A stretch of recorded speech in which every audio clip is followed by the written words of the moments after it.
Boa tarde, senhoras e senhores. Sejam bem-vindos à videoconferência da Vibra para a discussão dos resultados referentes ao terceiro trimestre de 2021. Esta videoconferência está sendo gravada e o replay poderá ser acessado no site da companhia www.ri.br.com.br.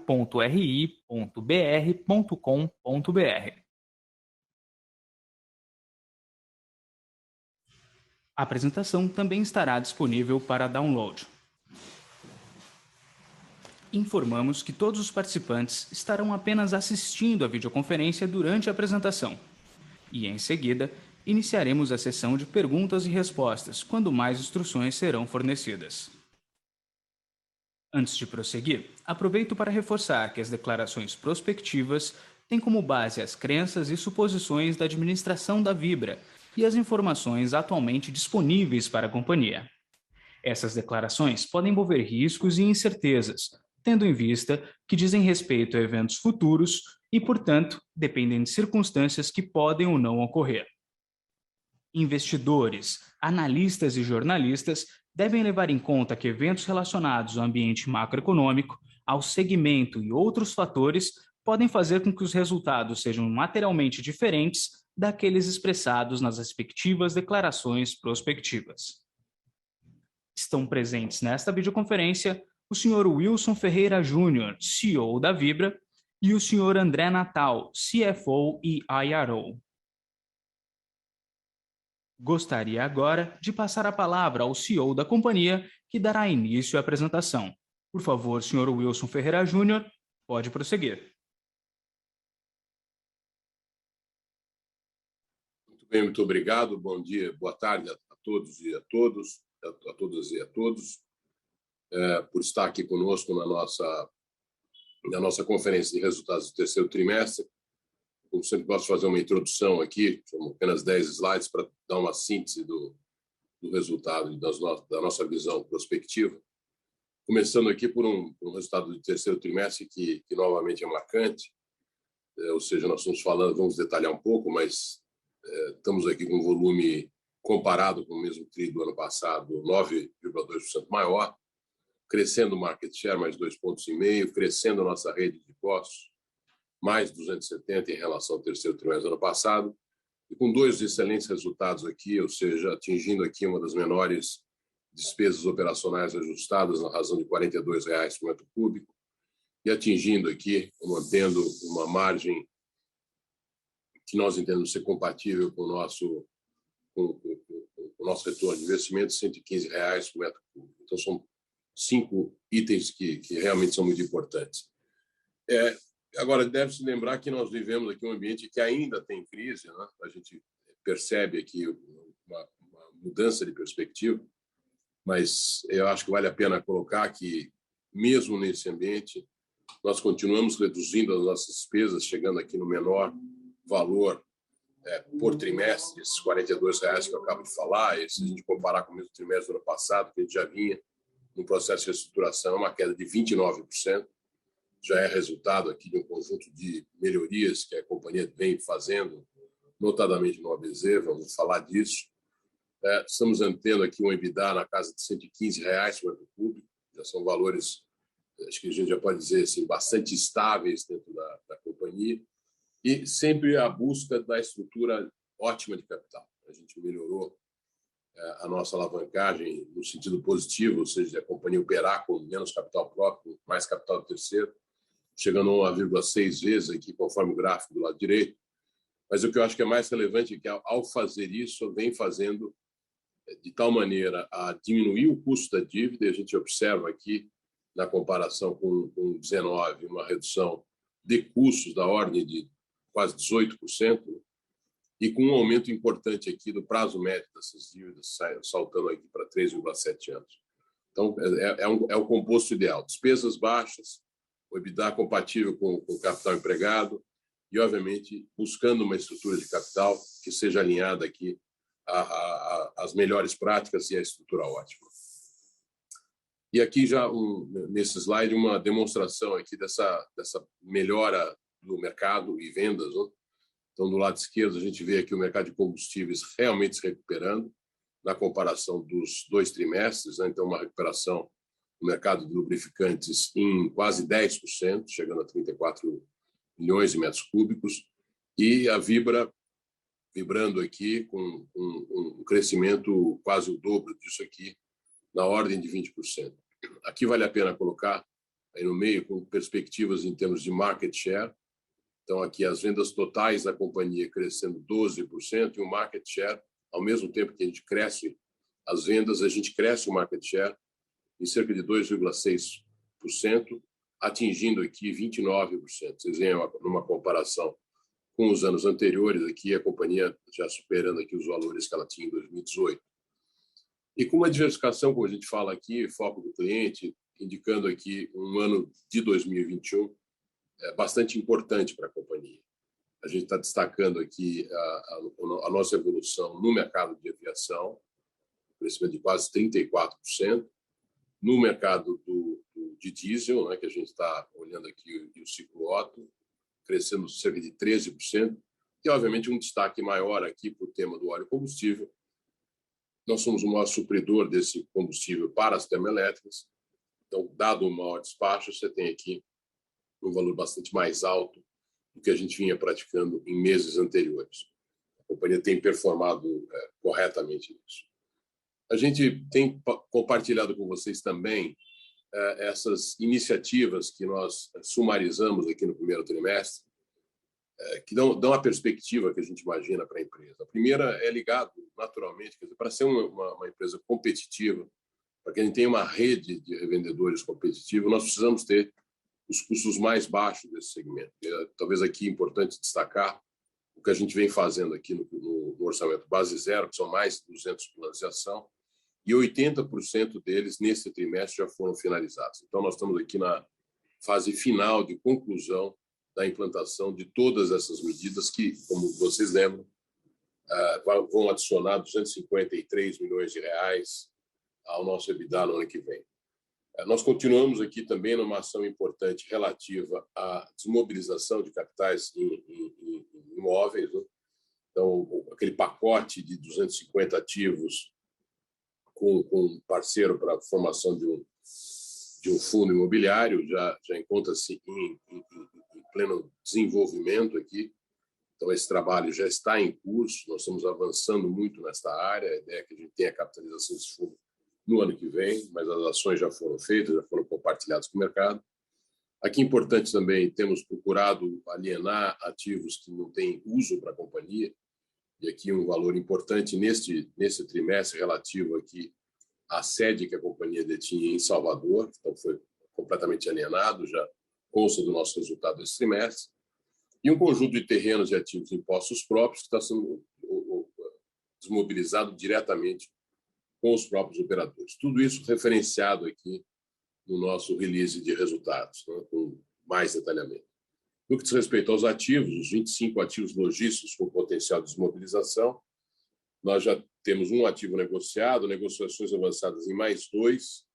Estamos agora buscando aqui um advisor para nos auxiliar no desenvolvimento desse trabalho ao longo do ano de 2022, conforme já vimos, inclusive, anunciado um potencial aqui de cerca de R$1 bilhão de redução de capital próprio empregado em ativos que não adicionam o devido valor à companhia. A ES Gás, a nossa distribuidora de gás, onde nós temos participação, foi incluída no programa de privatização, e aí, com a perspectiva, foi formalizada pelo governador a contratação do BNDES como advisor, e nós estamos esperando aqui esse desinvestimento no primeiro semestre do ano que vem. No tema de lubrificantes, que tem um potencial também de adicionar cerca de R$100 milhões de EBITDA, nós temos aqui, decorrente do aumento da nossa capacidade produtiva e ganhos de eficiência, nós já temos 85% dessa modernização completada. Estamos trabalhando aqui com a perspectiva de conclusão entre fevereiro e março do ano que vem. E estamos aqui trabalhando fortemente na reformulação de canais de vendas, aí com o estabelecimento desses distribuidores autorizados. É um programa que a gente vai desenvolver ao longo deste ano e do ano que vem, mas já temos 30% do programa cumprido.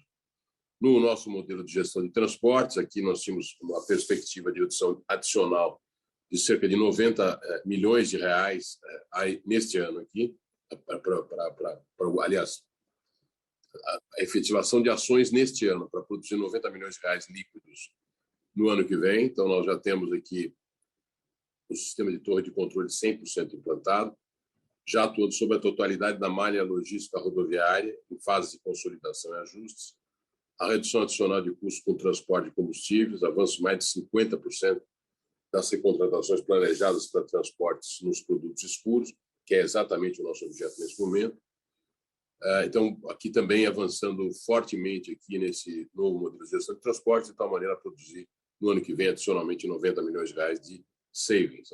O plano de pensão já foi estruturado, comunicado à Força de Trabalho, já está em análise pela Previc. Nós prevemos aqui, temos as primeiras adesões já em janeiro do ano que vem, e há, como a gente já havia colocado a vocês, um potencial redução de passivo atuarial decorrente dessa migração de planos previdenciários de benefício definido ou de contribuição variável, para que a gente tenha um plano exclusivo de contribuição definida para todos os empregados da nossa Força de Trabalho. Vamos em frente, por favor. Aqui só já foi destacado também, eu vi em alguns dos relatórios de analistas hoje, mas a companhia continua com uma geração de caixa robusta, né? E, obviamente, buscando, como eu havia colocado, uma alavancagem, um nível de alavancagem para estruturar ótima de capital. Nesse ano já pagou 2,7 bilhões de reais em dividendos e juros sobre capital próprio para todos os acionistas. Isso, a gente olhar o valor do preço atual da nossa ação, dá um yield de quase 12%. Nós ainda temos, ao longo desse ano, mais 165 milhões de reais para serem pagos até dezembro.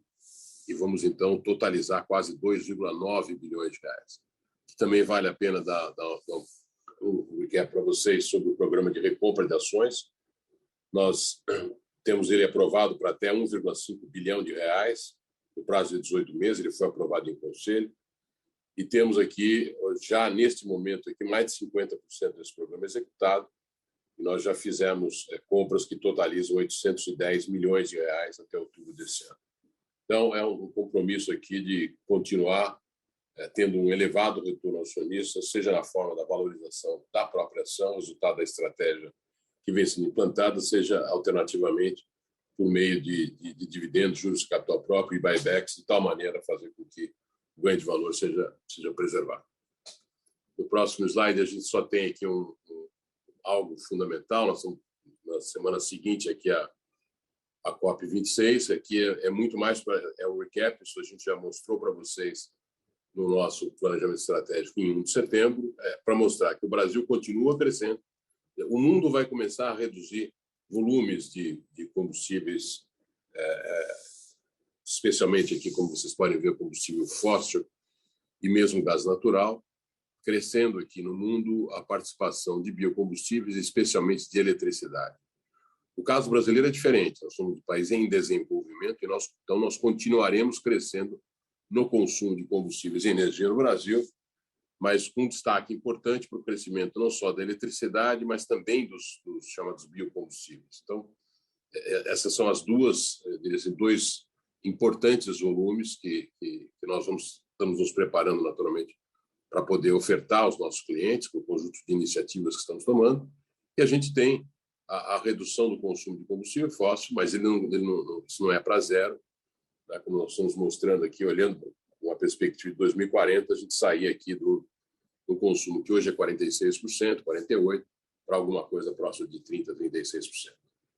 Então, essa é a dita transição energética. Aqui é o escopo das nossas operações, só lembrando aqui, continuamos com foco na distribuição de combustível, lubrificante, aviação. Estamos aqui avançando no tema da conveniência, trading de etanol e derivados, já pudemos compartilhar com vocês a operação com o Copersucar. Estamos trabalhando aqui, no próximo semestre nós teremos a conclusão do nosso trabalho com derivados, a entrada em comercialização e trading de energia elétrica, não só através de Targos, mas também agora Vibra comercializadora, mas também Comerc, e, obviamente, os vetores de crescimento, olhando a oferta on-grid e off-grid, especialmente de gás natural e biometano, a parceria que fizemos aqui com a ZEG, né, o reforço na produção de energia com a produção GD, Comerc, soluções para carregamento de carros elétricos, nós vamos anunciar brevemente, e o programa de relacionamento e conveniência ampliada, que são aspectos ligados aqui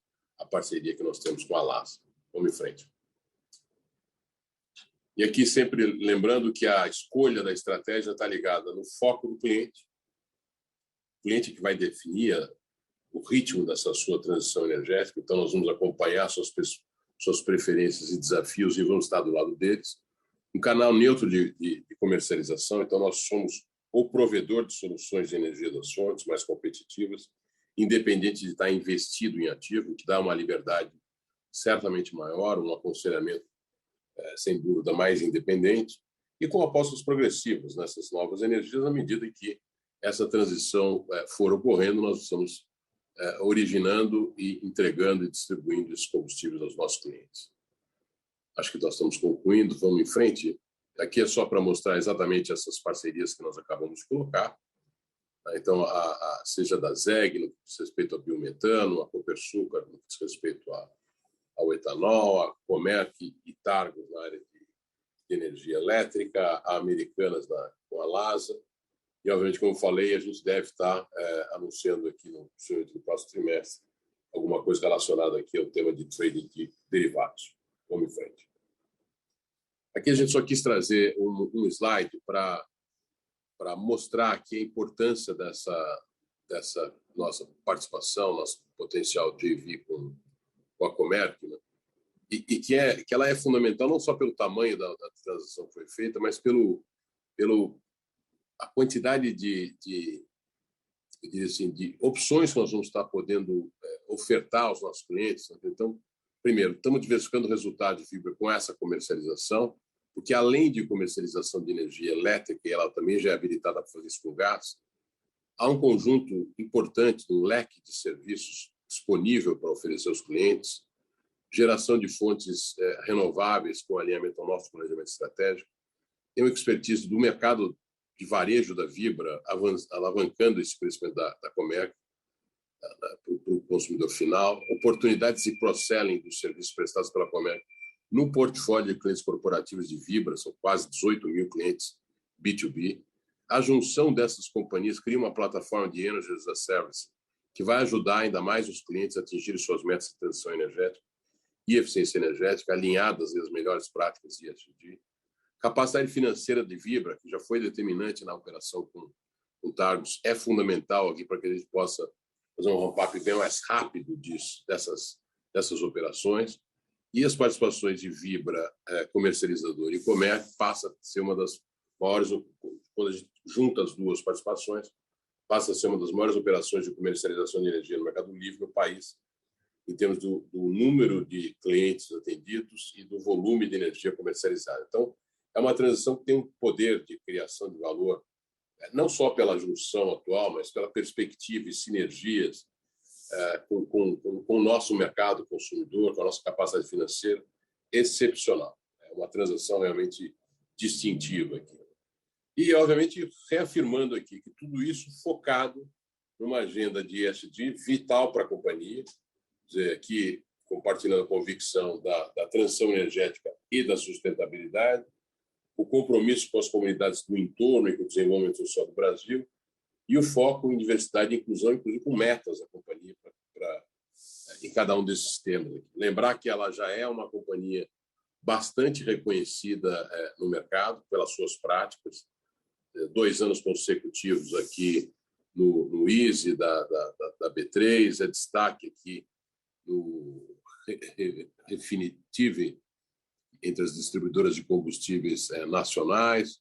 Ela é listada aqui no FTSE Woodford, da FTSE, da divisão da Bolsa de Londres, e ela é dos top 15% da indústria no anuário de sustentabilidade da Standard & Poor's.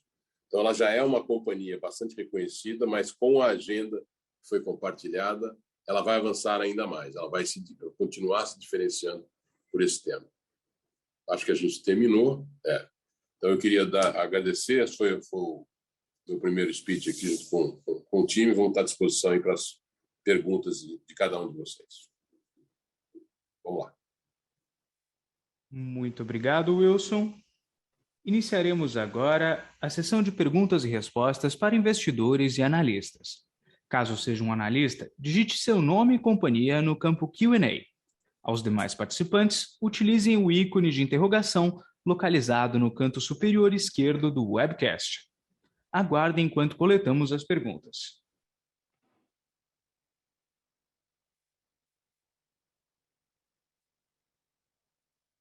Nossa primeira pergunta vem do senhor Christian Audi, do Santander. Senhor Christian, quando quiser, o seu microfone está liberado para realizar a pergunta. Obrigado. Olá, Wilson e Natal, vocês me ouvem? Sim. Bom, primeiramente, eu gostaria de dar os parabéns a vocês por esses resultados, não só pela magnitude dos números, mas também pela qualidade deles. Então, parabéns. Eu gostaria de fazer as seguintes perguntas. Primeiro, vocês têm sido extremamente consistentes na performance versus os seus peers do segmento, né? Conseguindo aí gerar uma margem acima de 100 no segundo TRI, agora no terceiro TRI. Então, isso para mim parece ter sido uma performance consistente em todos os segmentos onde vocês participam. Não teve, vamos dizer assim, uma bala de prata, um silver bullet. Christian, Oi. Desculpa te interromper, eu acho que a gente está ouvindo o retorno da tradução simultânea aí do seu computador. Se você puder tirar o som, vai ajudar a gente a te escutar. Suponho que seja isso. Aí é bom que isso vale para todos, aí quando abrirem o áudio. Deixa eu ver se eu consigo... Tirar o volume do seu... Só enquanto você pergunta, depois você volta. Perfeito. Você tá ainda... Você consegue me ouvir, Natal? A gente escuta você e a tradução. Interessante. Eu tentei desligar aqui, mas... Não, tudo bem. Então segue aí. A gente escuta, a gente consegue ouvir. Bom, então deixa eu tentar fazer a pergunta de uma forma curta para ficar mais fácil para vocês entenderem. A primeira pergunta é: vocês têm sido extremamente consistentes na geração de resultados. Isso nesse terceiro TRI parece ter sido em todos os segmentos, retail, B2B, aviação. Esse é realmente o caso, quer dizer, não tem nenhum silver bullet. E como é que está o panorama para o quarto TRI? Vocês acham que o outlook de demanda e talvez dinâmica competitiva continua, vamos dizer assim, positiva no quarto TRI? A segunda pergunta é no lado de B2B. Vocês continuam a se destacar, né, principalmente na venda de óleo combustível para as termoelétricas. E eu gostaria de entender o outlook para o quarto TRI, mas principalmente para 2022, se isso continua ou não. E por fim, a terceira e última pergunta: vocês tomaram passos muito positivos aí com relação à transição energética, com o JV com a Copersucar, partnership com a ZEG e a Comerc. Você pode dar um update geral de como esses importantes movimentos estão progredindo, por favor? Obrigado. E desculpa pelo problema aqui de áudio. Ótimo. Talvez eu comece aqui, o Natal me complemente também. Começando aqui pelo tema do B2B, que é a sua segunda pergunta. Evidentemente, nós temos aí uma crise hídrica aqui, infelizmente, quer dizer, a gente teve uma melhora no mês de outubro e novembro, mas terminamos aqui, vamos terminar o mês de novembro, possivelmente com cerca de 18%. É um valor muito baixo para esse período.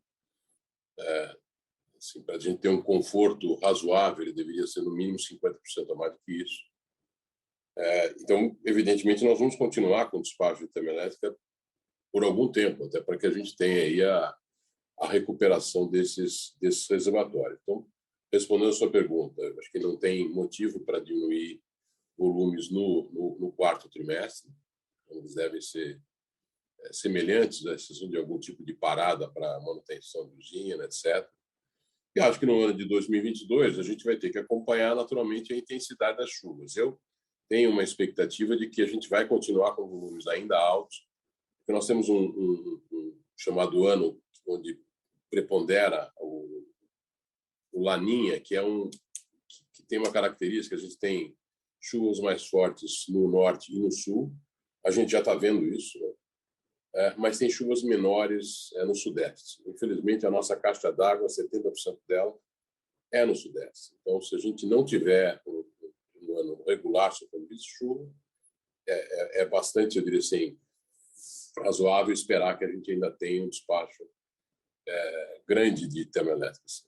Lembrar que esse ano aqui a gente teve um despacho menor no começo do ano e maior ao longo do segundo semestre.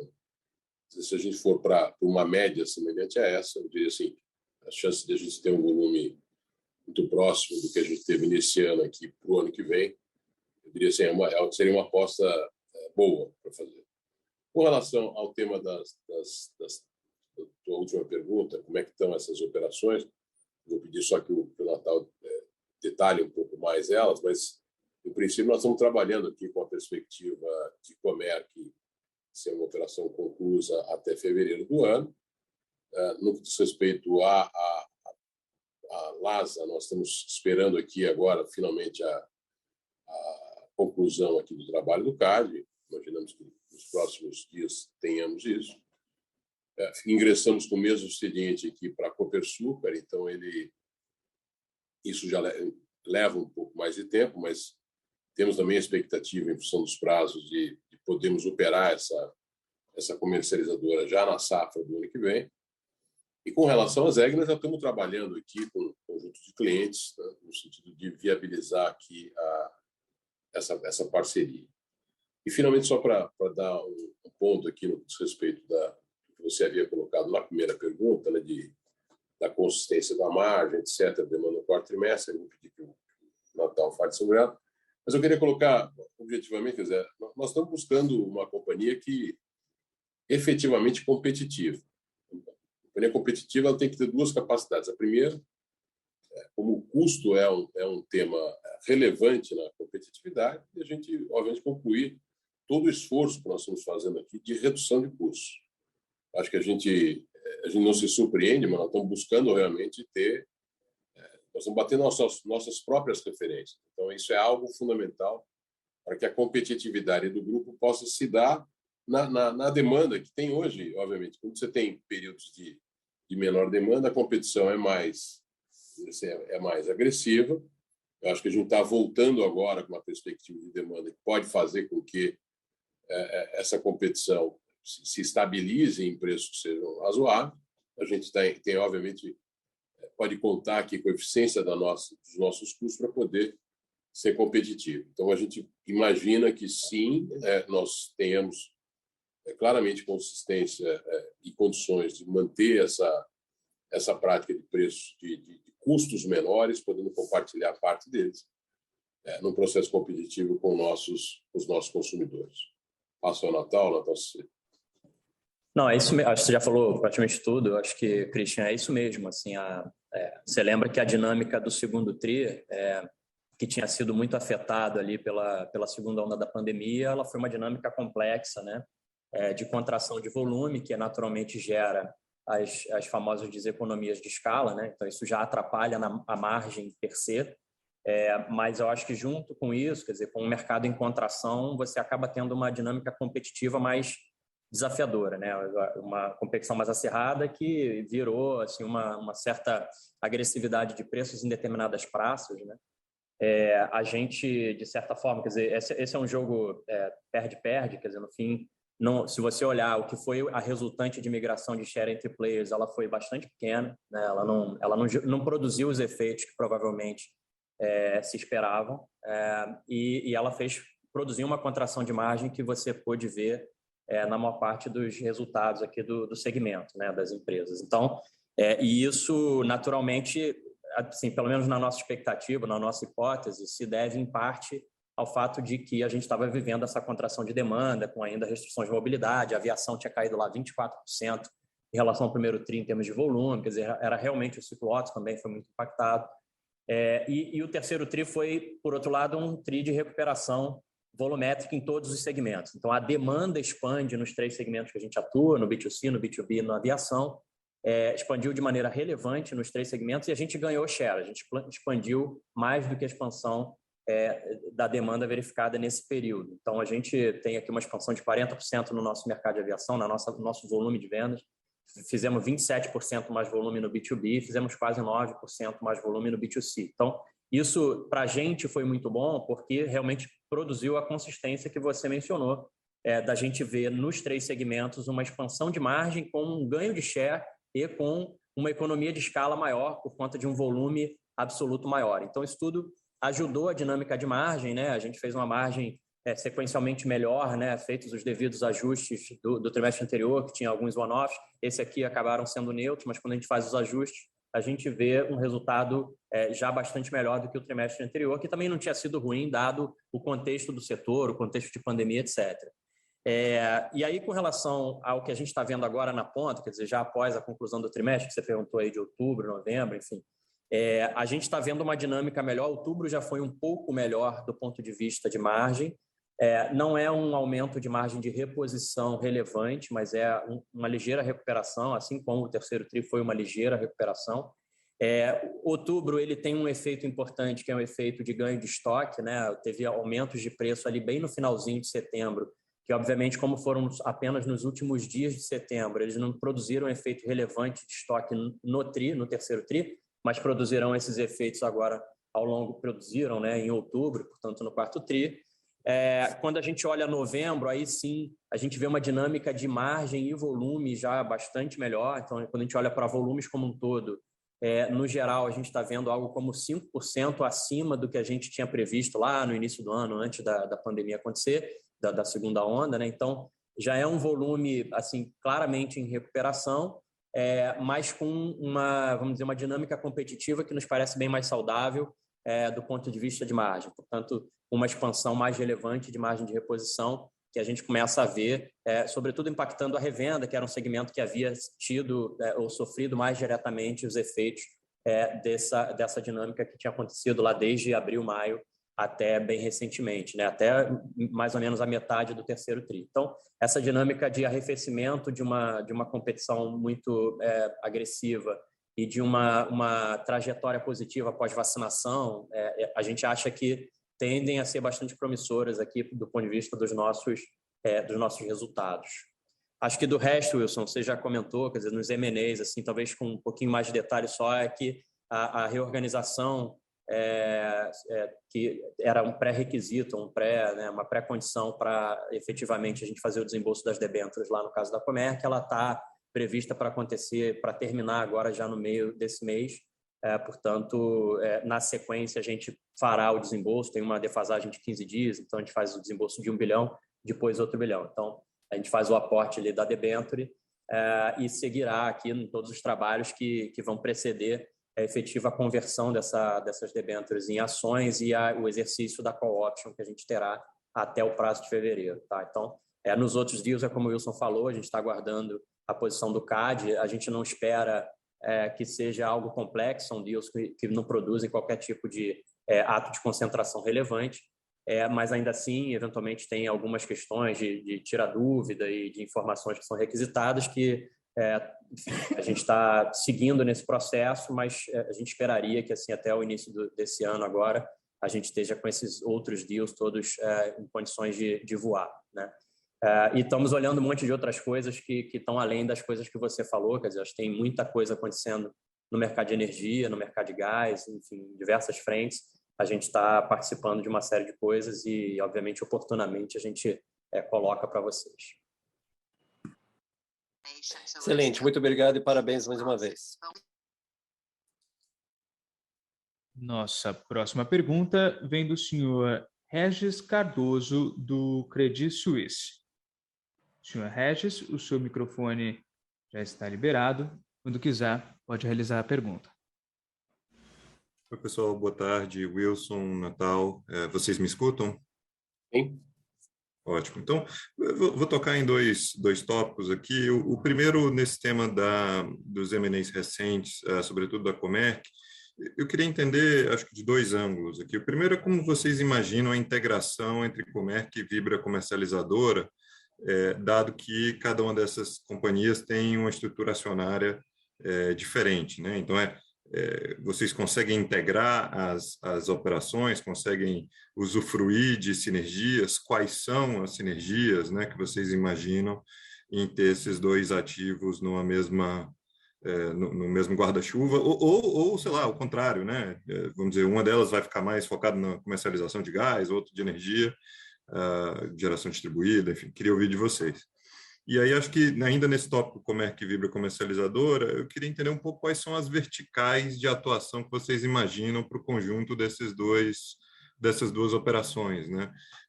Serviço, consultoria de eficiência energética, ser de fato um gerador de energia, essa geração é inteiramente renovável, tem outras fontes, ela é inteiramente geração distribuída ou é mais voltada para o centralizado? Enfim, se vocês pudessem discutir um pouco aí o norte estratégico e as verticais de atuação. O outro tópico que eu queria tocar é mais uma referência à apresentação mais cedo. Vocês comentaram que estão olhando também soluções de carregamento de EVs.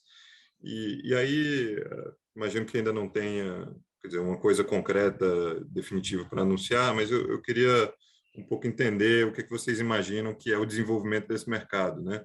E aí, se eu puder fazer uma provocação, acho que o meu ponto é o seguinte: imagina que você aloca um capital muito relevante e amanhã tem a maior rede de recarga de veículos elétricos no Brasil, provavelmente não haveria demanda para esse produto. E, por outro lado, tem um pouco o efeito do ovo e a galinha, né? Mas acho que um pouco da minha preocupação é você fazer uma alocação muito grande e aí, eventualmente, vamos dizer, 2, 3 anos down the road, esse negócio pode ser mais relevante, mas, por outro lado, os carregadores de hoje não serão os carregadores de 5 anos à frente, ou 10. Então, enfim, era um pouco sobre esse tema dos carros elétricos também. Obrigado. Também, eu gostei da sua pergunta aqui.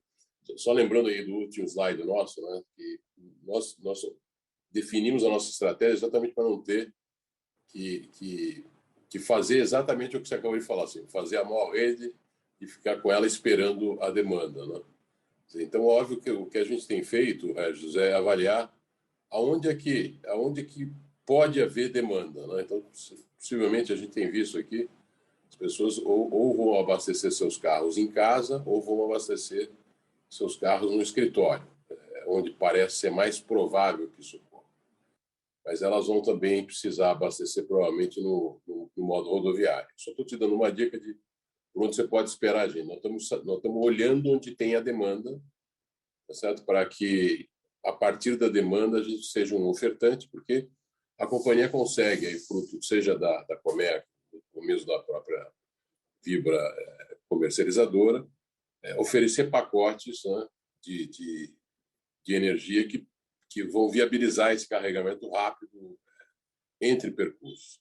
Mas então nós vamos ser muito seletivos nisso. Quer dizer, você pode esperar o seguinte: quando esse mercado existir, a Vibra vai estar lá e vai ser representativa. Mas ela vai ser muito cautelosa no processo de crescimento, porque fez uma avaliação estratégica bastante aprofundada. Nós estamos buscando alternativas aqui de estar nesse segmento, nesse momento aqui, mas vamos fazer isso com cuidado e respeitando de novo essa dinâmica de a gente vai estar disponível para acompanhar a demanda, com oferta, a demanda que a gente imagina vai ser colocada pelos clientes. Só lembrar, e acho que aqui vale a pena colocar duas coisas para vocês. O caso brasileiro é muito diferente dos casos estrangeiros por conta da figura do biocombustível. A gente já está vendo aqui, inclusive, carros híbridos com combustível etanol. Então, isso também pode ser uma demanda quando você olha o volume de emissão de gás de efeito estufa, incluindo a fabricação do automóvel ao longo da sua vida útil. O sistema mais eficiente certamente é o híbrido com etanol do que o combustível, o elétrico puro, especialmente em função de onde ele será produzido, onde ele pode ser produzido. No caso brasileiro, ele conseguiria ser competitivo. Nos casos onde você tem energia elétrica produzida por carvão, etc., você tem uma emissão bastante grande, porque produzir o carro elétrico você tem um nível de emissão de energia despendida maior. Então, isso responde à pergunta 3. Né? A pergunta 2, diz respeito às verticais, Veja, não tem dúvida que a gente está vendo aqui o pipeline, especialmente de Comerc, no que diz respeito a usinas eólicas e, notadamente, solares, como algo fundamental aqui para você ter uma oferta de energia para o mercado de varejo. Então, a gente vê isso como uma coisa muito positiva, além de olhar também essa perspectiva de você ter muitos consumidores optando por ter energia renovável, e aí, no regime de autoprodução, a companhia pode ser um investidor para viabilizar essa transição do consumidor para isso. Então, são duas verticais importantes. Mas para que você originar essas transações, é necessário, muito necessário, eu diria, que você tenha uma capacidade, sim, de prestação de serviço, de monitoramento, de eficiência energética. Isso tudo é que a Comerc traz. A gente já tinha alguma coisa aqui com a Vibra comercializadora, mas a Comerc está mais bem instrumentada. Então, eu diria assim, as principais verticais são, olha, nós vamos atender o consumidor e se ele precisar de um investimento que faça sentido para nós fornecermos, obviamente, tal como vamos fazer aqui com o varejo, faremos aqui na autoprodução. Mas queremos ter muito robusto, né? A gente já tem uma relação muito, eu diria assim, forte e tradicional com os nossos consumidores. A companhia completou na sexta-feira passada 50 anos de história, então é uma relação longa de confiança, de crédito, de relacionamento prolongado. A gente imagina que o consumidor, ao planejar sua transição, vai precisar desse suporte e a gente imagina que, através das nossas companhias, nós conseguiremos. E, finalmente, aqui, no tema da integração, é algo que nós estamos estudando nesse momento aqui com ambas as empresas. Como o André colocou na pergunta anterior, nós estamos esperando aqui um marco importante da reestruturação da própria Comerc, que gatilha o nosso processo, e é nesse momento que a gente vai começar a avaliar essa alternativa. Evidentemente que só lembrando, né, a Comerc já tem mais de uma comercializadora dentro e tem essas características de especialização. Então, eu acredito que seja possível fazer isso. Agora, é algo que a gente vai certamente estar conversando com os parceiros a partir de agora. Se quiser adicionar alguma coisa. Não, é isso, faz parte da discussão. A gente, dentro desse acordo, está previsto, né, a possibilidade, né, da gente usar o aporte da nossa participação na Targus, que agora vibra comercializadora, na transação da Comerc. Portanto, se a gente assim fizer, né, vai abater do tamanho da secundária que a gente pagaria. Isso faz parte já dessa questão, né, dessa transação. Mas existe um pressuposto de uma negociação anterior a isso, que passa por esses pontos que o Wilson falou, de como é que essa integração vai se dar. Há vários modelos, a gente está estudando os prós e contras de todos eles e está discutindo já com os nossos parceiros para entender. Obviamente, precisa funcionar e ser bom para todo mundo. A gente acha que tem caminhos para ser bom para todo mundo. Vamos construir dessa forma, né? E achamos que tem um valor justamente nessa integração, mas por enquanto a gente não consegue antecipar exatamente qual vai ser o desfecho disso. A gente tem, por outro lado, um caminho alternativo, que numa hipótese eventual, não fazer dessa forma e aí a gente seguir, enfim, separadamente, né? Então, esse é um caminho que a gente está estudando, mas por hora não tem um desfecho. Então, tudo é possível, tá? Só deixar claro que o plano A é o da integração, tudo que ele está previsto no acordo assinado com o Comerc. Ótimo, muito claro, Wilson. André, se me permitir, talvez uma derradeira aqui, abusando um pouco da minha participação, mas para falar do resultado, quer dizer, eu acho que o resultado fala por si só, foi muito forte, muito acima dos peers. Então, enfim, acho que só 2 pontos que eu ia pedir para vocês comentarem. Um é o tema das térmicas, que acho que contribuiu, mas não explicaria ele sozinho o gap para peers.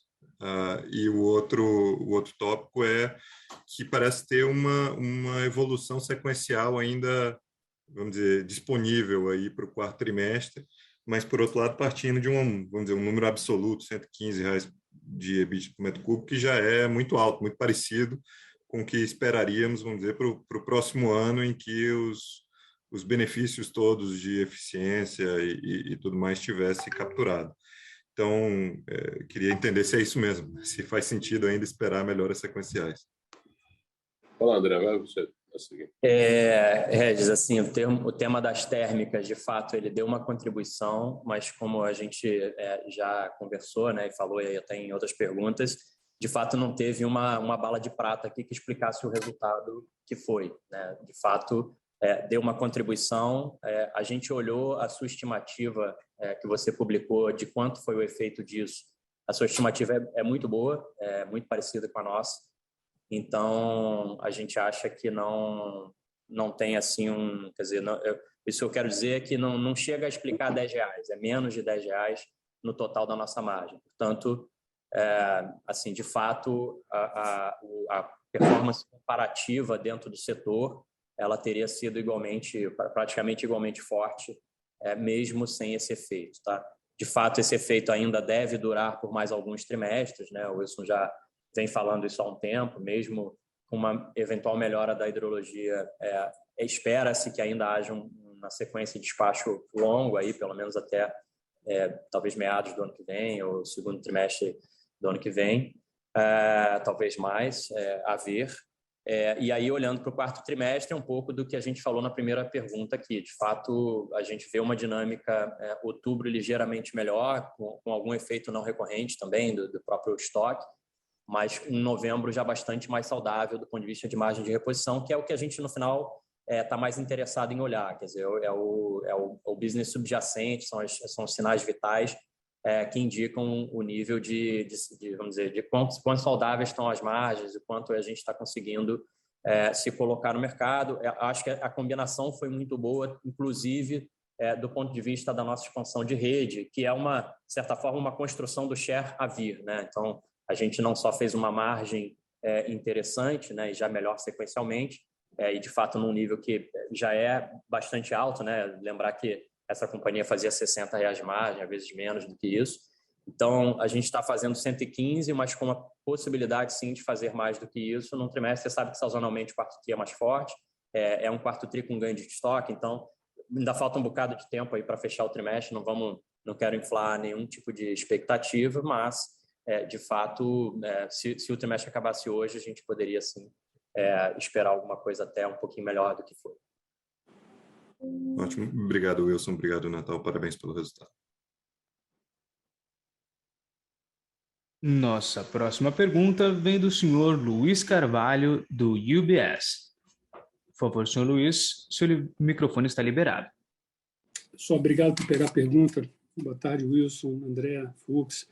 Se eu puder, ter duas perguntinhas aqui. Talvez a primeira, Wilson, se você puder falar um pouco sobre o interesse da companhia, acho que principalmente depois do Investor Day, né, em relação ao stake que vocês têm lá na ES Gás. Você mencionou de forma, eu diria, inicial ali nas suas primeiras falas, mas queria entender como é que seria eventualmente a participação da companhia numa eventual privatização, dado que o BNDES está envolvido nisso.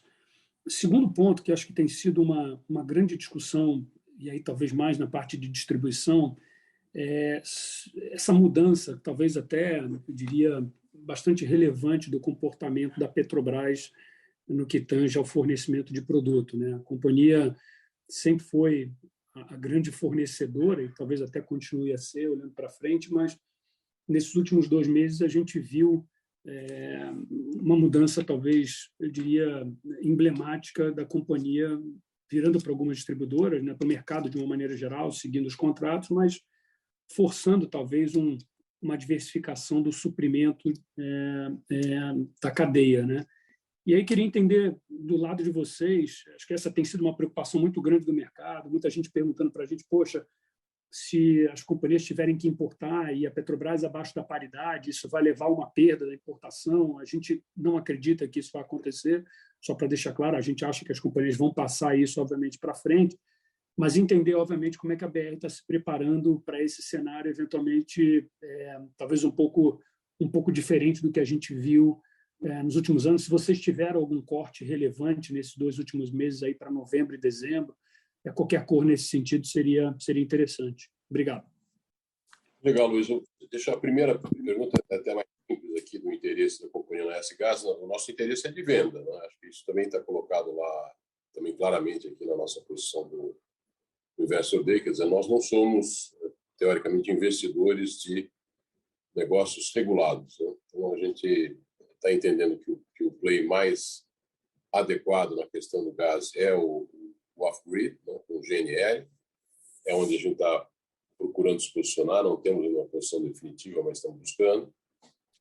E, obviamente, o próprio novo modelo do gás, que segue, de alguma maneira, o próprio setor elétrico, vai permitir que você, na relação com o B2B, que é a relação que acho que é mais cara a Vibra para que a gente possa atender, de fato, nossos clientes, ela seja feita também utilizando esse novo marco legal. Então, nosso interesse lá é de venda dessa participação.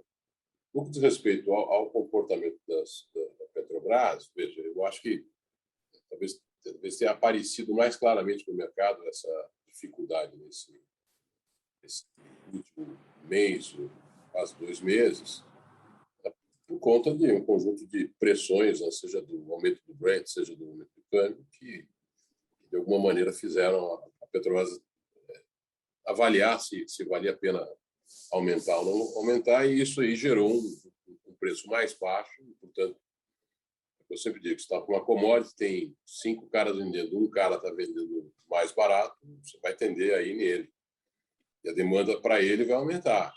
Quando que a Petrobras já há algum tempo não é a fornecedora de tudo, a supridora de todos os combustíveis brasileiros, ela já não tem mais essa capacidade. A Vibra já é a maior importadora de combustíveis que você tem aqui no Brasil. E eu acho que aí eu vou pedir para que o André conhece mais isso do que eu falar, mas eu entendo que a própria diversificação que a Vibra está buscando, no sentido de ter a trading de derivados internacional, ter a nossa trading de etanol, se posicionar com outros combustíveis, ela vai nessa direção. Ou seja, eu também posso lhe afirmar que nós não vamos ser, nós não temos como subsidiar o preço do combustível, então nós estamos importando, nós vamos, obviamente, tentar fazer, nós fazemos normalmente o melhor trabalho possível para que a gente tenha o combustível bem posicionado, bem competitivo para a nossa rede. Então, agora, de verdade, nós vamos comprar um volume com o Petrobras, vamos comprar um outro volume importado, vamos fazer o preço final decorrente desse blend que a gente está fazendo.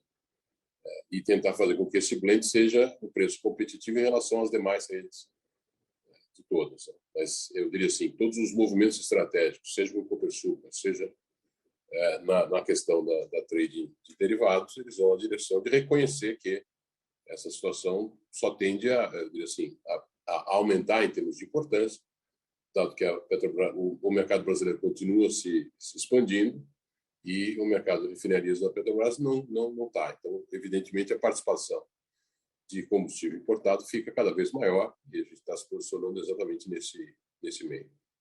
André, você. Não, exatamente, Luiz. Assim, acho que complementaria só dizendo que faz parte, né, da nossa proposta de valor para o nosso cliente. Quando a gente vai lá embandeirar um cliente ou quando a gente vai fazer uma proposição de um contrato com um cliente B2B, um atributo importante é a confiabilidade do suprimento. Isso é uma coisa que, nessas horas, o cliente percebe novamente o valor, né, de estar associado com uma empresa que tem uma estrutura, que tem uma confiabilidade de operação e que não vai deixar, enfim, faltar produto e que vai abastecer. Então, numa situação como essa, como o Wilson falou, é natural que todos os players vão atrás de extrair a última gota possível do refino doméstico, dado que ele tem um preço com algum nível de desconto para paridade, mas isso dito, quer dizer, num contexto de corte de cotas, né, naturalmente a gente vai ao mercado de importação. Isso, na verdade, vem sendo uma verdade desde a privatização, né? A gente, em todos os trimestres, vem mantendo um determinado nível consistente de suprimento vindo de importação. Isso foi responsável por uma adição importante de margem, a nossa margem bruta, como você bem conhece. Isso ciclou de R$ 5, R$ 4 até R$ 15 em alguns trimestres específicos. Então, o nosso trading, como ponto de vista do sourcing, né, do suprimento da nossa carga, do que a gente vende para os clientes, ele tem sido uma estratégia permanente. É óbvio que, pontualmente, se você percebe uma arbitragem importante, você vai tentar diminuir o importado e trazer mais do refino doméstico. Mas, O que é importante é que, na verdade, assim, primeiro, isso é uma questão conjuntural, quer dizer, a gente não perdeu a crença de que haverá um preço em paridade, em média, no Brasil, no prazo longo. Isso é uma coisa que a gente entende que o Brasil não vai divergir disso novamente, assim a gente acredita. A outra coisa é que, independente de qual seja a combinação de fontes, esse mercado, estruturalmente, ele deveria o preço de equilíbrio dele deveria se pautar nesse conjunto de fontes. Portanto, o preço de equilíbrio, na realidade de hoje, que é uma realidade com corte de cotas, com importado mais relevante, com preço diferente, ele deveria ser um mix, né, uma média ponderada desses dois preços, e a gente está fazendo exatamente isso. A gente está buscando o produto importado, a gente vai tá fazendo a precificação de acordo, e a gente não está vendo nenhum tipo de restrição do mercado em absorver a precificação, a custificação correta do produto. Ou seja, o produto tem o custo que tem, e o mercado absorve esse custo, dado que a demanda está voltando, né? A mobilidade está voltando, enfim, os voos, tudo está voltando, e o produto nacional vai ser sempre precificado na ponta como um mix entre o importado e o preço do refino doméstico. E isso tem sido verdade, eu acho que isso, em parte, está refletido já nessas margens de novembro que eu mencionei nas perguntas anteriores. Então, assim, a gente não está vendo nenhuma restrição assim, de curto prazo. Também não achamos que isso é um movimento estrutural, a gente acha que, no tempo, o gap eventual de preços ele vai se fechando, seja porque o preço lá fora cai, seja porque o preço doméstico chega, e você vai tendo um ajuste disso natural, e o próprio mercado vai se restabelecendo nesse nível de preço de equilíbrio. Então, a gente não está vendo. E aí, só complementando o que o Wilson mencionou, a questão da trading, né? Hoje o nosso trading ele é muito focado no suprimento, ou seja, ele é uma parte de criar competitividade no nosso acesso à molécula. A gente acha que, ao montarmos uma mesa de trading com o objetivo de ser uma mesa de trading, ter um negócio trading efetivamente, é uma coisa que está estruturando e deve começar já no início desse próximo ano, a gente vai ter muito mais flexibilidade, então, para fazer essas operações, para eventualmente ter posições fora do Brasil, que a gente vai poder mudar a rota de navio, fazer coisas que hoje a gente está restrito em fazer, porque a gente não tem muita flexibilidade. Basicamente, a gente compra, faz o hedge e entrega no Brasil. Só tem essa operação possível. E quando você monta uma mesa estruturada, você pode fazer outros tipos de operações, de carregos, de arbitragens, que vão, inclusive, dar flexibilidade para a gente mitigar eventuais efeitos dessas viradas de preço doméstico, etc. E você tem razão, assim, não há prejuízo nessas importações. A gente vai fazer as importações e conseguirá e está conseguindo precificar corretamente na ponta, não estamos vendo dificuldade nisso. A nossa rede estará abastecida. Então, a gente está bastante confiante de que, assim, isso é uma questão conjuntural, mas que também não gera nenhum dano maior, muito pelo contrário. Certo. Obrigado, pessoal. Ficou claro. Nossa próxima pergunta vem do senhor Bruno Montanari. Por favor, senhor Bruno, seu microfone está liberado para realizar perguntas. Boa tarde, obrigado por pegar a pergunta. Duas perguntas rápidas aqui. Primeiro, vocês mencionaram, né, já há algum tempo o aumento da rede de novo, né, que é boa notícia. Entender qual que é o perfil de margem desses novos postos versus o que já está na rede. Então, que tipo de postos que estão sendo abertos hoje em dia? E a segunda pergunta é, pensando na distribuição de dividendo, recompra, né, quanto tempo que a Vibra consegue continuar tendo esse nível de yield ou esse nível de payout recompra até que esses projetos de transição energética se tornem mais relevantes, né? Ou seja, quando que o CAPEX começa a competir um pouco mais com a remuneração ao acionista? Muito obrigado. Bruno, vou passar direto para o André aqui. Isso é uma pergunta clara para ele. Está pondo a língua dele. Quem dera. Bom, vamos lá, Bruno. Em termos da rede, eu perdi as primeiras palavras que você falou, mas eu acho que eu entendi a pergunta. Você está falando dessas adições de postos que a gente anunciou, como é que eles se comparam com a qualidade da rede. Assim, a qualidade, a gente não olha exatamente dessa forma, mas toda vez que a gente vai fazer lá um embandeiramento, o nosso executivo de venda que está lá na ponta, e ele vai parametrizar essa transação que ele está negociando lá com o revendedor, no sistema aqui de avaliação econômica, né, ele tem algumas restrições, inclusive, para fazer. Então, ele não consegue divergir muito da margem média daquela pequena zona de vendas onde ele está inserido. Então, naturalmente, a gente já considera na parametrização daquela transação, né, óbvio que existe uma negociação em torno desse número, mas existe, quer dizer, no fundo, a margem não é negociada, né? Ela não é um parâmetro contratual, ela é o que a gente negocia a volumetria, mas a gente considera, para fins de avaliar a economicidade daquela alocação de capital, uma determinada margem da zona de vendas. Então, ele sempre considera um parâmetro muito parecido com o que já está vigente nos últimos X meses naquele local. Então, por construção, a gente acaba assumindo que não há uma diferença significativa dentro dessa pergunta que você fez. O que pode divergir é a economicidade como um todo, porque no limite, se você estiver lá negociando, o parâmetro que é efetivamente negocial é o volume e é o valor que você dá, né, upfront ou não, nesse embandeiramento. Esse valor, como ele é negocial, ele pode divergir para um lado em que a economicidade fique ruim, né? Então, a gente, obviamente, faz essa conta, e o que eu consigo te dizer é que a qualidade dos retornos que a gente tem obtido nessas vinculações, ela é muito boa. A gente subiu, né? Isso eu já falei aqui, acho que até em outros calls, né? A gente subiu há algum tempo já o nosso nível de retorno exigido, e a gente não tem tido na margem dificuldade de trazer as ambições que a gente tem buscado, né? Colocado aqui no nosso orçamento, do ponto de vista de vinculações novas. A gente não tem tido dificuldade de fazer isso acima do threshold de taxa de retorno que a gente busca. E essa taxa de retorno ela é escalonada, né, para transações acima de uma determinada taxa com muita gordura. Ela pode ser aprovada lá na ponta pelo executivo de venda ou gerente, depois ela vai subindo na medida em que você tem uma transação, vamos dizer, mais apertada do ponto de vista econômico, ela precisa subir para o diretor, para a diretoria, enfim, no limite pode ir até o conselho. Então tem um limite de alçadas, mas o que eu consigo te dizer é que tem subido muito pouca coisa, mas muito poucas mesmo. Então, essa esmagadora maioria dessas vinculações que você tem visto aqui trimestre após trimestre, elas estão se dando realmente num nível de retornos com bastante folga em relação ao nosso custo de capital. Tá? Então, te respondendo objetivamente, a margem é muito similar à margem que a gente tem hoje, e efetivamente a economicidade ela é acima dos patamares que a gente definiu, né? Em relação à recompra, a gente continua executando, né, o programa. A gente executou ali um pouquinho mais da metade dele já. A gente, assim, na verdade, essa tua pergunta está ligada ao quanto que isso vai fazer um phase out e vai ganhar mais relevância a alocação nas outras coisas, né, nos M&As e orgânicos. Isso, na verdade, já está acontecendo, né? Se você olhar o tamanho das operações combinadas aqui que a gente já está fazendo de M&A, que elas não foram desembolsadas todas elas ainda, mas quando a gente desembolsar as debêntures da Comerc, a própria a secundária, as transações que a gente está olhando hoje na área de gás, então a gente hoje já olha para esse programa como uma oportunidade, claro, dado o que está acontecendo com os equities no Brasil e com o nosso em particular.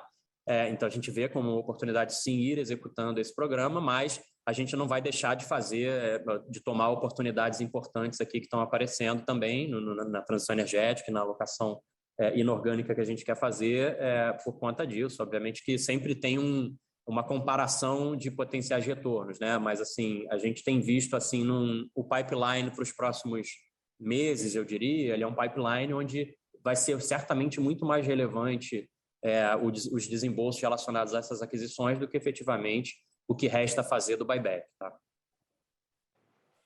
Isso por construção, né? Só com, assim, eu não estou dando nenhuma informação nova com o que a gente já anunciou, quer dizer, só os 2 bi da debênture já são muito maiores do que os 700 milhões que restam a fazer do buyback, e além disso, a gente tem outras coisas no pipeline sendo olhadas, fora a secundária, então assim, tem uma alocação que vai ser bem mais relevante do ponto de vista orgânico e inorgânico do que só devolver dinheiro, mas, enfim, isso vai estar sempre no radar e sempre sendo executado quando fizer sentido ou quando fizer mais sentido que outras coisas, tá? Super claro, obrigado, Natal. Não, valeu, cara, abraço. Nossa próxima pergunta vem do senhor Tiago Duarte. Por favor, Tiago, seu microfone está liberado para realizar a pergunta. Oi, boa tarde. Boa tarde, Wilson. Boa tarde, André. Boa tarde a todos. Eu queria voltar na discussão que o André levantou sobre a política comercial da Petrobras, né? Você trouxe algumas informações relevantes, André, que foi com relação à margem de reposição, né? Você não estão vendo nenhuma dificuldade importante de trabalhar a margem na revenda a despeito dessa mudança, vamos dizer assim, no perfil da originação. A minha pergunta é se, na verdade, isso não abre para vocês uma oportunidade de ganho de share, né, dada essa diferenciação que vocês têm ou estão desenvolvendo, né, na capacidade de originação em trabalhar, vamos dizer assim, o trade, né, do derivado. Dado que eu imagino que com essa janela de importação, acho que indiscutivelmente mais apertada do ponto de vista de margem, essa diferenciação na capacidade de originação deveria ser uma vantagem competitiva na tua precificação lá na ponta. Se puder desenvolver um pouco sobre isso, seria interessante. E aí a segunda pergunta, bom, eu acho que já discutiu bastante do que é a velocidade de cruzeiro da margem do negócio, falaram das térmicas, do óleo combustível, eu não vou focar nisso, eu queria falar na segunda pergunta em oportunidades em gás, né? Vocês já deixaram muito claro os pilares, né, dessa transformação e do posicionamento da companhia na transição energética. A gente já viu movimentos super importantes na energia renovável, já vimos movimentos importantes na parte de biocombustível. O que está faltando, talvez, é a gente entender aonde a companhia quer se posicionar no gás, né? E aí, se vocês puderem discorrer um pouco, né? A gente está vendo movimentos, né, na abertura do mercado de gás, movimentos importantes do lado de distribuição. Queria ouvir se vocês acham que essas oportunidades já são um pouco mais escassas, né, dado que já viu, por exemplo, da venda da Gaspetro, e se faria sentido, portanto, a gente imaginar a companhia mais posicionada em outros elos dessa cadeia, terminais, o PGNs e assim por diante. Obrigado. Fala, André. Começa você e depois eu faço o complemento. Vamos lá, Thiago, tudo bem? Bom, primeiro na tua primeira pergunta, eu acho que é verdade. Assim, toda vez que você tem uma oportunidade de expansão de margem, ela o flip side of the coin um grande share. Né? No limite, você pode fazer essa opção. A gente acha que tem que ser sempre muito cuidadoso nesse setor, né? Com essa questão do trade-off market share margem. Você conhece bem isso, a margem das distribuidoras é um percentual ínfimo do preço final. Então, a cessão de margem, ela raramente produz a contrapartida de igual tamanho volumétrica, porque, no final, no limite, se você parar para pensar, a gente representa 10 centavos do preço final da gasolina de R$6, R$7, dependendo de onde for. Né? Então, a gente é muito pequeno. Se a gente, no limite, abrisse mão da margem inteira, você ainda não produziria um efeito pelo menos não tão imediato, né, de migração de share, fora que esse movimento, a competição faz a mesma coisa que você e, no limite, todo mundo perde a margem sem o share vir. Então, esse é um movimento cuidadoso e ele precisa ser muito cirúrgico, muito, atento e tecnológico, sobretudo. Quer dizer, os sistemas de pricing, a nossa área de inteligência precisa sempre dosar isso muito claramente.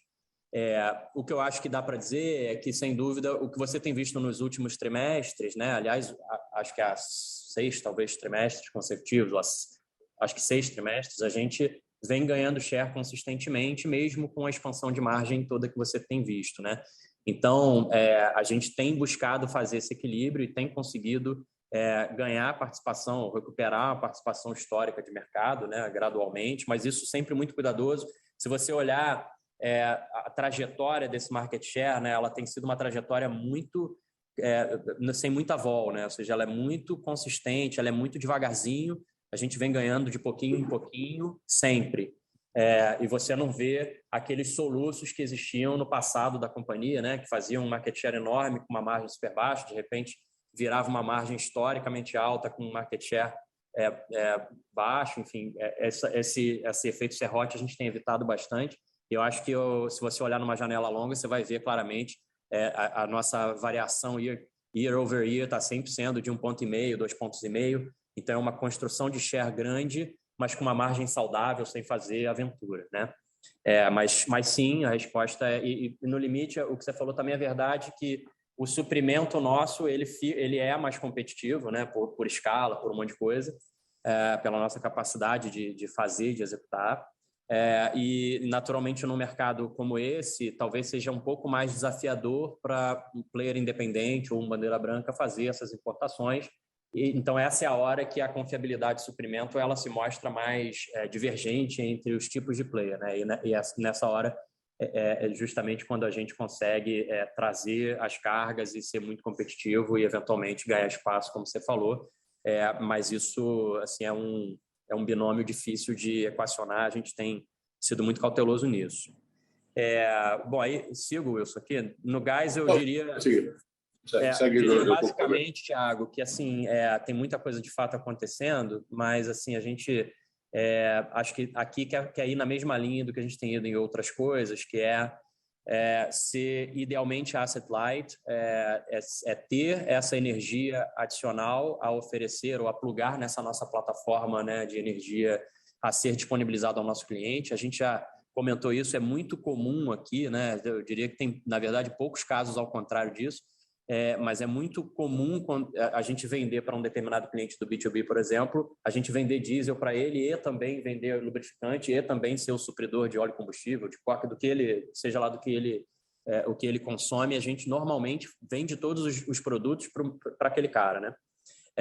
E óbvio que isso existe uma certa sinergia, né, de um longo histórico de relacionamento, de um longo histórico creditício, tem toda uma estrutura assim que faz parte desse relacionamento que eu diria, bastante difícil de replicar da noite para o dia. Difícil você imaginar uma outra empresa sentar e de hoje para X tempos construir uma base de 15 mil clientes com relacionamento, com confiança, e com toda esse aparato já colocado.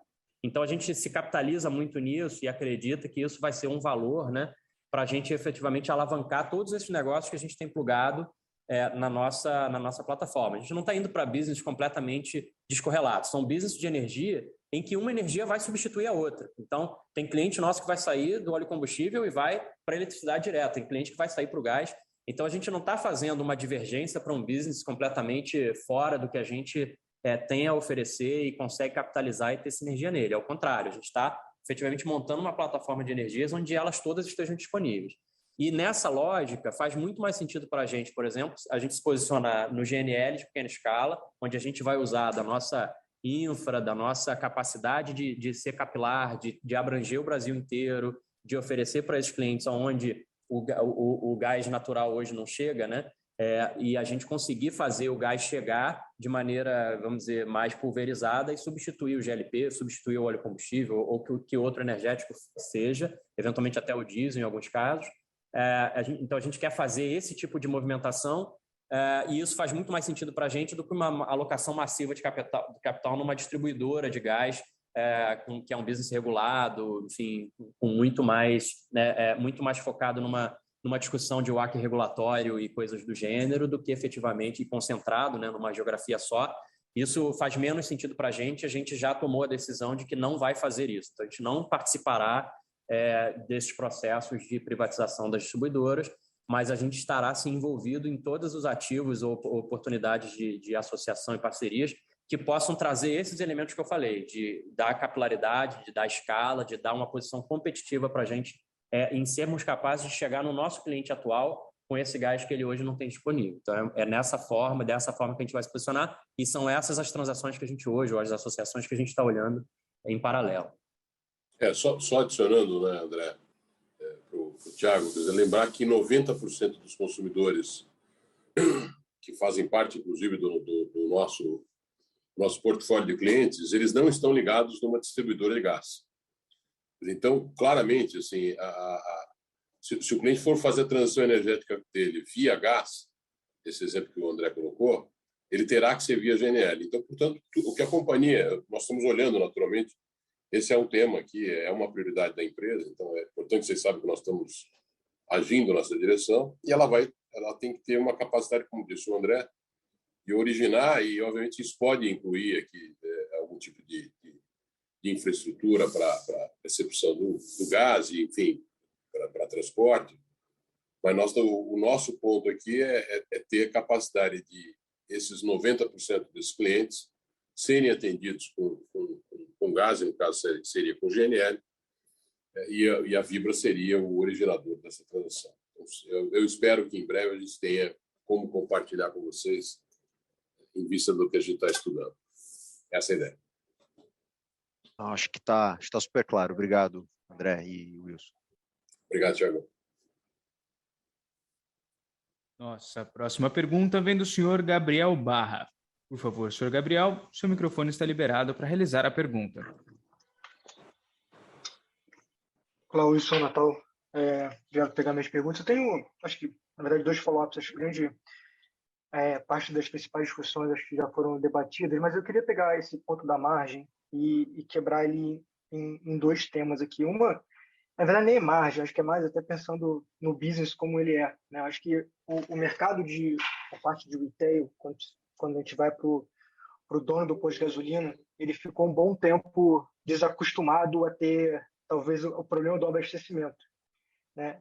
E quando a gente olha para esse novo cenário, onde tem uma necessidade de importação e onde os grandes players têm vamos dizer, a infraestrutura começa a contar, isso pode mudar, assim, na minha cabeça.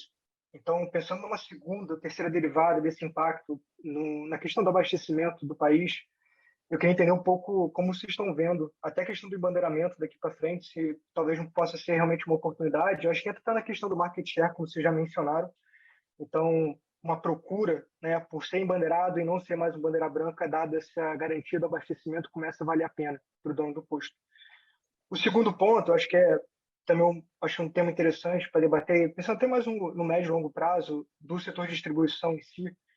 Quando a gente olha para a BR, o posicionamento dela dentro do Brasil, claro que ela está nesse mainstream do centro, do sudeste, do sul, mas vocês têm uma presença muito forte também norte, nordeste, onde você tem uma margem até um pouco, vamos dizer, um cenário não tão competitivo, tão pressionado como a gente olha aqui nessa região central, né?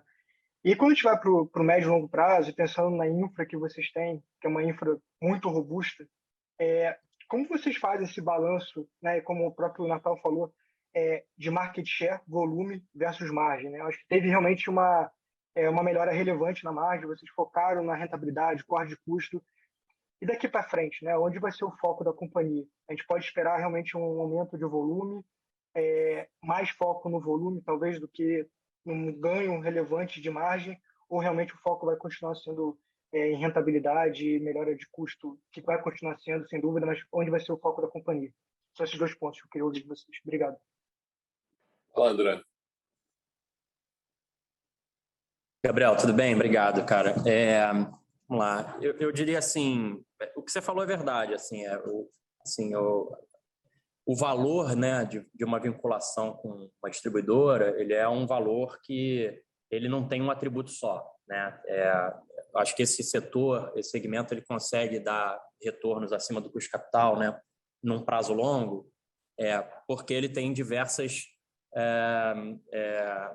características assim das empresas que estão colocadas, bem posicionadas nele, que estão ligadas à infraestrutura, que estão ligadas à sua marca, que estão ligadas a uma confiabilidade, né, uma percepção, os atributos percebidos pelo consumidor, que fazem esse consumidor, no limite, estar propenso a ir no teu posto em detrimento de um outro e, eventualmente, ainda pagar um certo prêmiozinho de preço, porque ele vai ter um atendimento melhor, vai ter uma conveniência melhor, ele vai ter uma qualidade de combustível melhor, ele vai garantir que tem o combustível lá em um preço acessível, etc. Então, assim, existe um conjunto de atributos que passa por todas essas coisas, né? Desde a nossa infra, da nossa escala, esse é um negócio de escala. Então, os players que crescem, eles se tornam muito competitivos, né? E o consumidor se vale disso.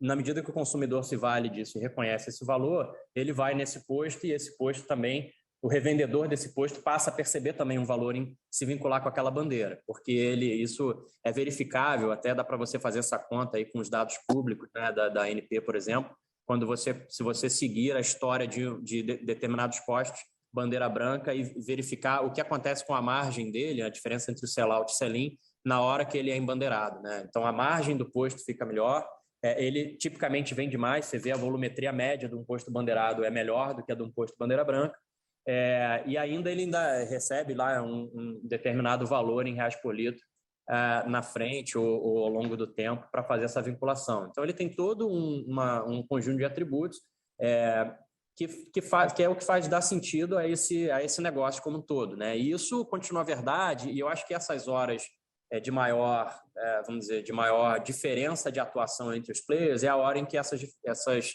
características elas ficam mais pronunciadas e, eventualmente, pode ser que tenha essa percepção aumentada de valor. Da mesma forma como lá em 2016, 2017 e um pedacinho de 2018 até a greve, quando, né, o preço doméstico ficou, né, com um prêmio muito grande, quem estava importando muito estava fazendo muito desconto, os bandeiras brancas, no geral, viam muito valor em continuarem bandeiras brancas porque estavam acessando um combustível muito descontado, porque, enfim, você conhece essa história muito bem. Então, há momentos em que esse equilíbrio de forças ele sai um pouco daquele lugar comum. Mas, na média, ele é um lugar onde as distribuidoras grandes elas são muito competitivas, né, e oferecem realmente algo que cria valor para o consumidor e para o cliente. Portanto, a gente acha que momentos como esse podem até exacerbar um pouco esse movimento, mas também não vai, assim, isso é um trabalho de formiguinha, isso não é uma coisa do tipo, vai fazer uma fila aqui na porta da Vibra de revendedores pedindo para serem bandeirados, né? Não é assim que rola, não é assim que funciona, nossa força comercial tem que batalhar, esses 270 postos que a gente adicionou não foram fáceis, é negociação, é sempre complexo, por mais que isso crie muito valor para o revendedor, mas você precisa demonstrar esse valor. Eu acho que uma coisa que você pode notar é o quanto que isso não é verdade para todas as companhias do setor. Quer dizer, nem todas estão expandindo rede da mesma forma, tem eventualmente até contração de rede. Então, assim, não é óbvio para o revendedor necessariamente ele fazer o embandeiramento em todas as geografias e em todas as propostas de valor. Então, você precisa calibrar isso muito bem e ter uma proposta que seja atraente para ele. Então, talvez te respondendo mais objetivamente, a gente acha que pode ter assim, um ramp-up assim, de ganhar tração nisso, mas não vai se tornar fácil de hoje para amanhã. É um trabalho que a gente vai continuar tendo que batalhar para construir a rede. E aí, na tua outra pergunta, você me lembra aqui, você falou qual vai ser o foco da companhia exatamente em quê? Já me... Market share. Com relação ao volume, desculpa, isso. Com relação ao volume de margem. Veja, eu acho que o nome desse jogo aqui é o compounding, a construção do valor no tempo. Assim. Essa dinâmica, a tentação desse setor de você querer fazer margem de hoje para amanhã só porque você pode, e você de fato pode, se a gente quiser subir 20% a margem de hoje para amanhã, dá.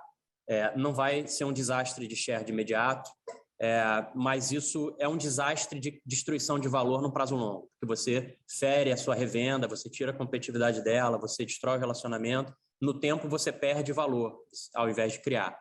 Então, só que a tentação é difícil de resistir. A gente tem resistido já há alguns anos, já está indo para 3 anos em que a gente tem sido muito mais consistente em entender que o nome do jogo é o compounding no tempo.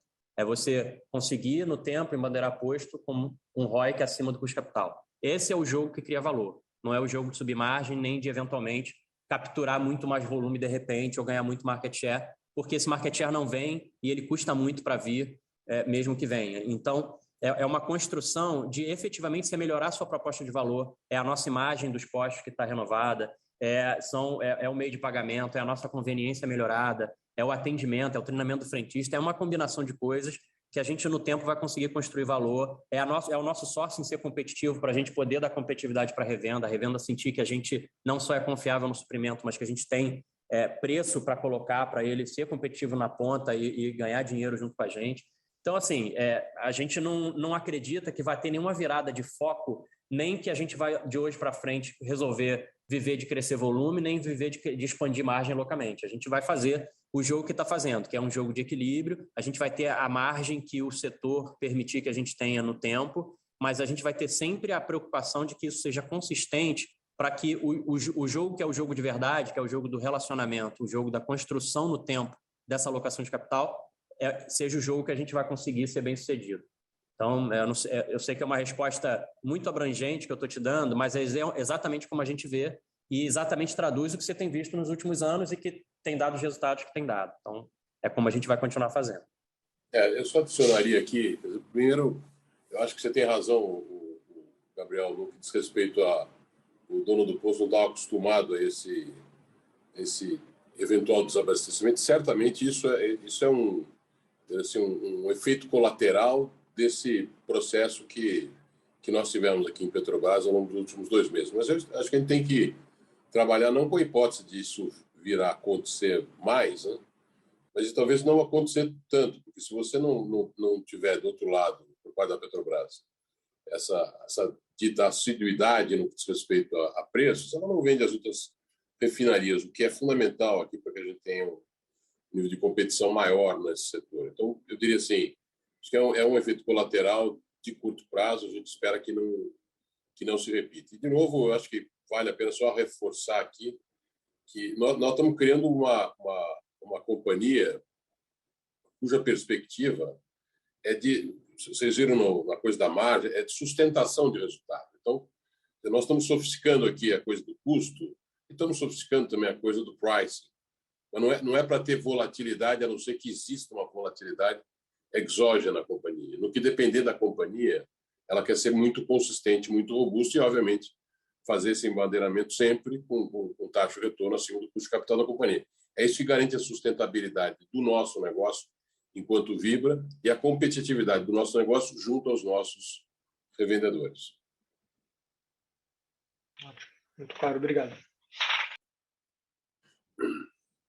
Nossa próxima pergunta vem do senhor Vicente Falanga. Por favor, senhor Vicente, pode prosseguir. Boa tarde a todos. Obrigado por pegar minhas perguntas, Wilson Natal. Eu queria voltar um pouquinho na Comerc. Uma pergunta que a gente recebeu muito foi, primeiro, se interessaria de fato para a Vibra ficar somente com 30% da Comerc, caso só a tranche das debêntures conversíveis acabe evoluindo aí dentro dos termos negociados aí no M&A. E segundo, assumindo que vocês acabem tendo 50-50, né? O quão fácil seria para a Vibra tomar as rédeas aí dentro dessa estrutura de controle compartilhado para tomar decisões do espectro de corte de custos, eficiência, etc. E Wilson, se você pudesse dar sua opinião sobre a carteira de projetos de geração renovável da Comerc, acho que seria ótimo aqui, ainda mais para os analistas de oil que ainda não entendem muito do espaço. E minha segunda pergunta a ANP recentemente ela regulou que a partir do ano que vem os leilões de biodiesel eles vão deixar de existir e as distribuidoras vão passar a comprar biodiesel direto dos produtores. Queria entender como vocês enxergam os riscos e as oportunidades aí dessa mudança. Obrigado.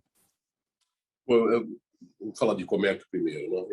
Eu não sei se eu entendi a sua primeiro pedaço da sua pergunta, mas queria só colocar da parte do fim aqui dos... Veja, o que chamou a atenção da gente para a Comerc primeiro, a gente conhece, eu pessoalmente conheço muito a companhia, era um competidor nosso no tempo de CPFL, no tempo da Eletrobras.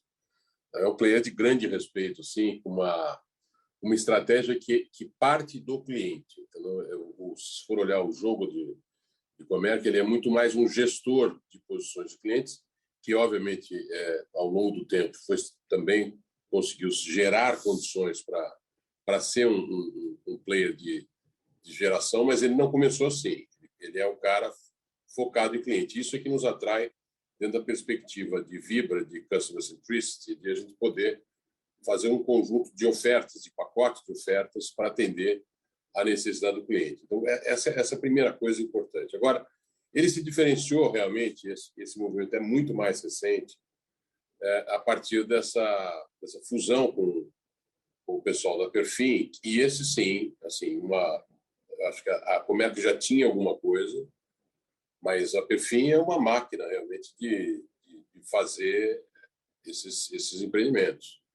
Eu diria assim, eu não vi, fora do CPFL do meu tempo lá, fez bastante coisa, o que esse pessoal está fazendo aqui, então, porque é a certificação, é a capacidade de financiar, é a capacidade de ter bons contratos dos EPCistas aqui, dos fabricantes. Então, cada uma dessas coisas a gente vê em Perfin e agora dentro de Comerc Perfin excelência. Então, nós estamos falando de um pipeline de quase 2 GB aqui, bastante bem contratado e, eu diria assim, sob a ótica do que é capacidade técnica de parque, conexão, etc., é uma obra de arte.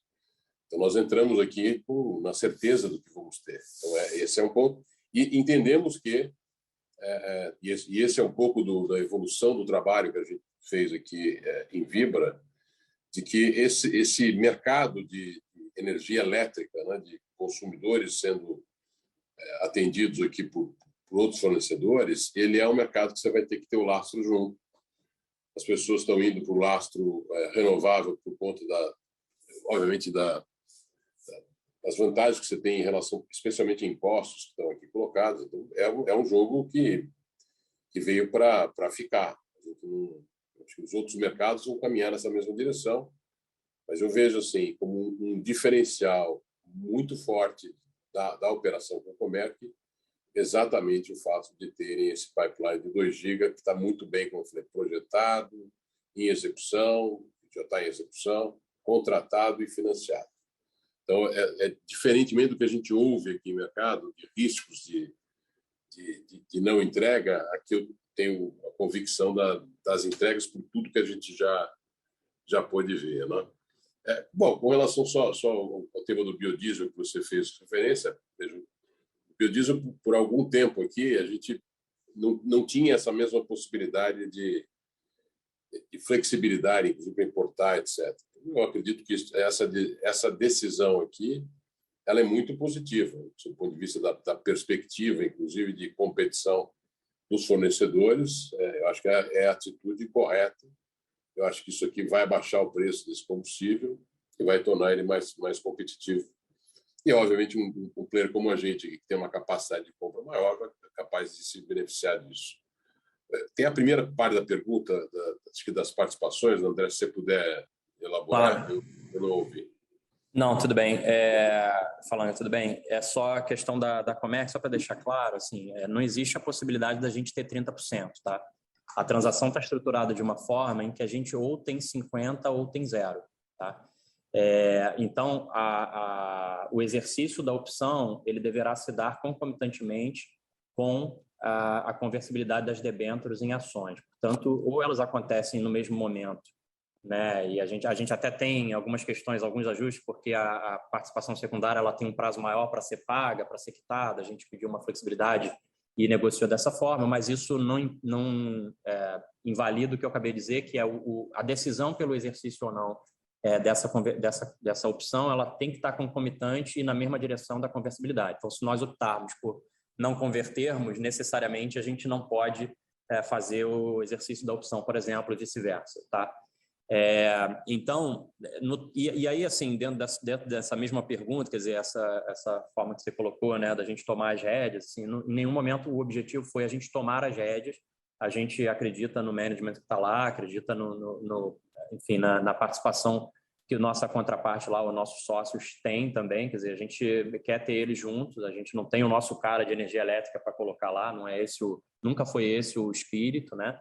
É óbvio que a gente não quer ter uma participação menor do que essa, a gente não queria nunca estar no banco de trás dessa operação, então a gente vai ter uma representatividade grande, que a gente vai estar no conselho representado, a gente vai ter todos os mecanismos de governança, a gente tem todas as outras formas também de fazer dar certo, né? Porque a gente tem não só o nosso balanço, a nossa reputação, marca, a gente tem a nossa força de venda, o nosso acesso aos clientes. Então, a gente tem um conjunto de coisas fora todos os mecanismos de governança associados a essa participação. Então, a nossa presença com 50% do capital e todos esses acessórios, que não são acessórios, né? São coisas super importantes, vão nos dar uma condição provavelmente muito grande de aumentar as chances, pelo menos, de dar muito certo essa evolução. Então, o espírito não é esse agora. É óbvio que a gente está nesse negócio com o objetivo de ficar e de, eventualmente, pode sim ser que a gente venha construir participações adicionais a essa.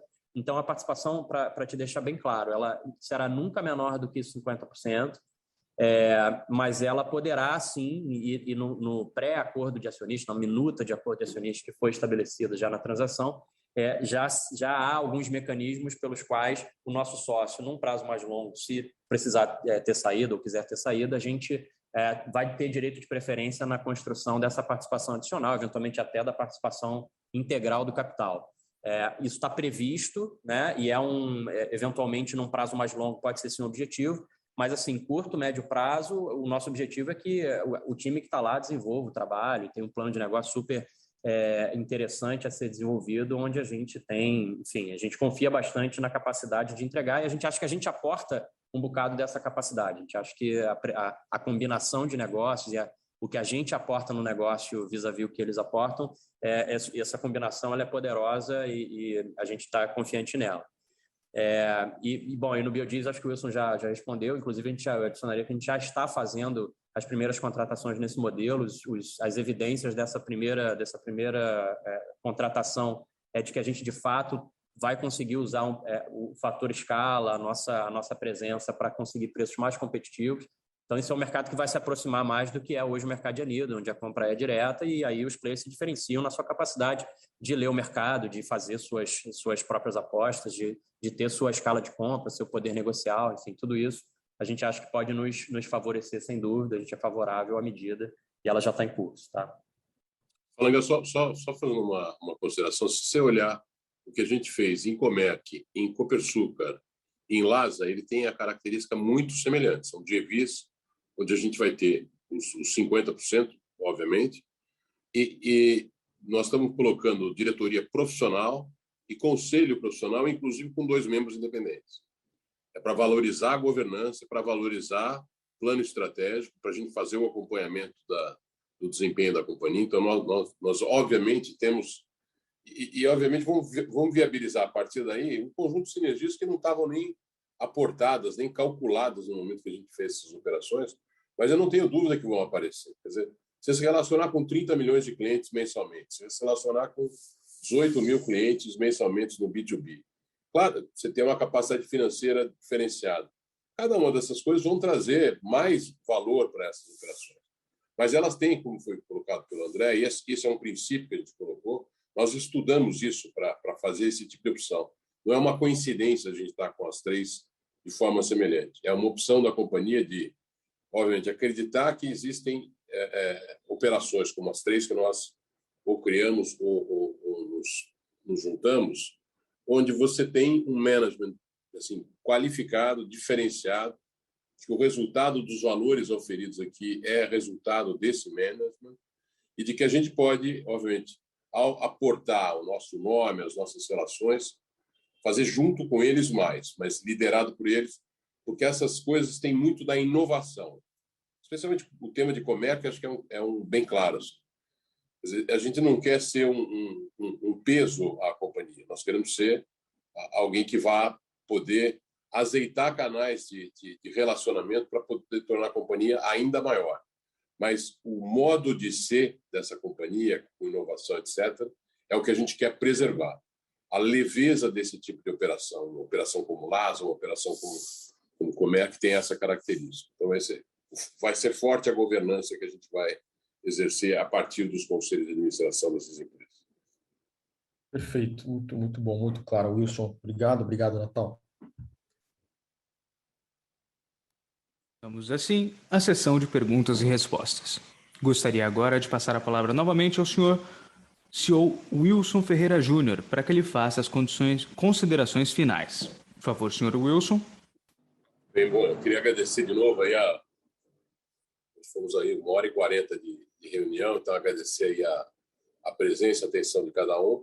Dizer da nossa confiança aqui, eu acho que o momento que a gente está vivendo, esse terceiro TRI, é uma amostra desse processo de recuperação de volumes, onde a gente acredita numa competição mais adequada para o tema de combustível, mas especialmente que a gente está bastante assim, focado enquanto empresa, seja nessas operações que nós anunciamos, mas especialmente na visão de estratégia que nós compartilhamos a partir de setembro. O time está muito focado nisso, para que a gente possa, obviamente, fechar esses gaps das perspectivas logo no início aqui, tendo sempre como algo da nossa nova assim, identidade enquanto empresa, de ser uma companhia de relacionamento fácil com o cliente, de proximidade com o cliente, mas especialmente uma companhia de custos competitivos. Essa que é a nossa tem sido o nosso foco na busca de a gente ser,